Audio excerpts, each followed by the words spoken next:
You probably think your GPA is the most important thing you'll take away from college. But research shows that the relationships you build during those 4 years will have a bigger impact on your career and happiness than any grade ever will. Today, we're breaking down exactly how to build those relationships the right way. Welcome back. In this video, we're covering one of the most underrated chapters in any college success course, building relationships.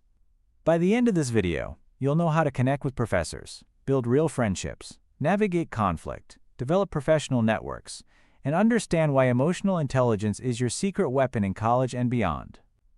Let's get into it. Section 1. Why relationships matter more than you think. Here's something most students never hear at orientation. The people you meet in college are not just your classmates. They are your future references, business partners, mentors, and lifelong friends. Studies on career success consistently show that it's not just what you know, it's who you know, and more importantly, who knows you. But building relationships in college is harder than it sounds. You're suddenly surrounded by hundreds or thousands of new people, many of them from completely different backgrounds. It can feel overwhelming.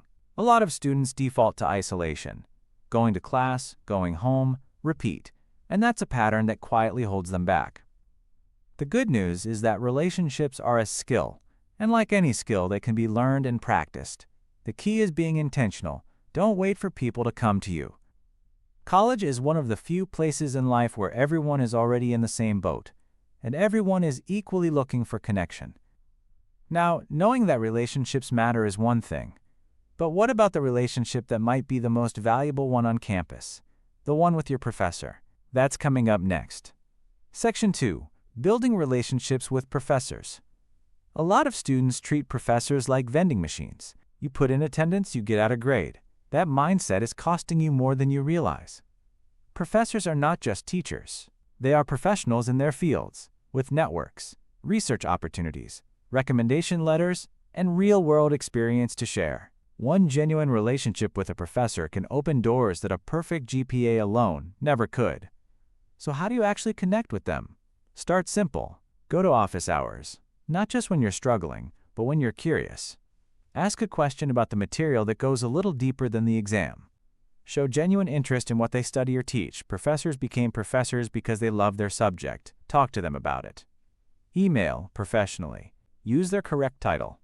Be specific. Say thank you. These small things stand out more than you'd expect, because most students don't do them. And here's something powerful. If you're struggling, tell them early.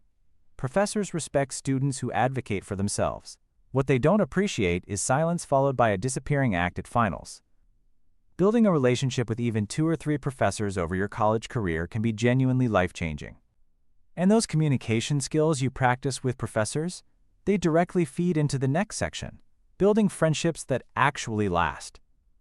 Section 3. Making and keeping real friendships. College friendships can be some of the deepest you'll ever have, or they can be completely surface level. The difference usually comes down to one thing: vulnerability.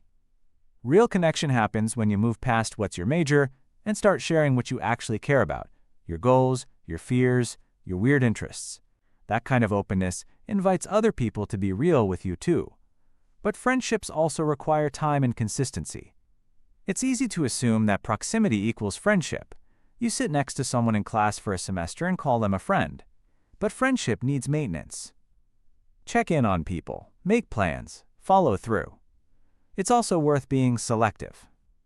College exposes you to all kinds of people, and not every relationship deserves your energy. Healthy friendships are built on mutual respect, honesty, and support. If a friendship consistently drains you, makes you feel small, or pressures you to compromise your values, that's worth paying attention to. Diversity in your friendships also matters. When you only spend time with people exactly like you, your worldview stays narrow. Some of the most growth-producing friendships in college are the ones with people whose backgrounds, opinions, and experiences challenge yours. Now, even in the best relationships, conflict happens, and how you handle it makes all the difference, which is exactly what the next section is about. Section 4. Navigating conflict constructively. Here's the truth that nobody wants to hear. Conflict is not the problem. Avoiding conflict is the problem. When tension builds in a relationship and nobody addresses it, resentment grows. Small issues become big ones. Friendships and professional relationships fall apart not because of one big blow-up, but because of 100 small things that were never talked about. The first step to handling conflict well is something called active listening. That means when someone is speaking, you're fully focused on understanding them, not preparing your rebuttal. You're listening to hear, not to respond. Next, use I statements instead of you statements. Instead of saying you never listen to me, try I feel unheard when I'm interrupted. One feels like an attack. The other opens a conversation. Also, choose the right time and place. Trying to resolve conflict when you're already frustrated, tired, or in public rarely goes well. Give it space. Come back when you can both think clearly and know when to walk away temporarily. If a conversation starts escalating, it's okay to say, I need a few minutes, and come back with a calmer head. That's not weakness. That's maturity. Conflict resolution is a skill that will serve you in every relationship you'll ever have, personal, professional, and everything in between, which leads us directly into how to build professional relationships while you're still in school. Section 5. Networking and Emotional Intelligence. The word networking makes a lot of students cringe. It feels fake, transactional. But real networking isn't about collecting contacts. It's about building genuine professional relationships before you need them. Start now. Join clubs related to your major. Attend career fairs. Connect with alumni on LinkedIn and ask for informational interviews, a 20-minute conversation about someone's career path. Most people love talking about themselves, and most alumni genuinely want to help students from their school. But here's what ties all of this together: emotional intelligence, often called EQ. This is your ability to recognize, understand, and manage your own emotions, and to recognize and respond to the emotions of others. High EQ students communicate better, resolve conflict more effectively, build stronger networks, and adapt to new social situations faster. And the research is clear. Employers consistently rank emotional intelligence as one of the top traits they look for, often above technical skills. You build EQ the same way you build any skill. Pay attention to how you feel and why.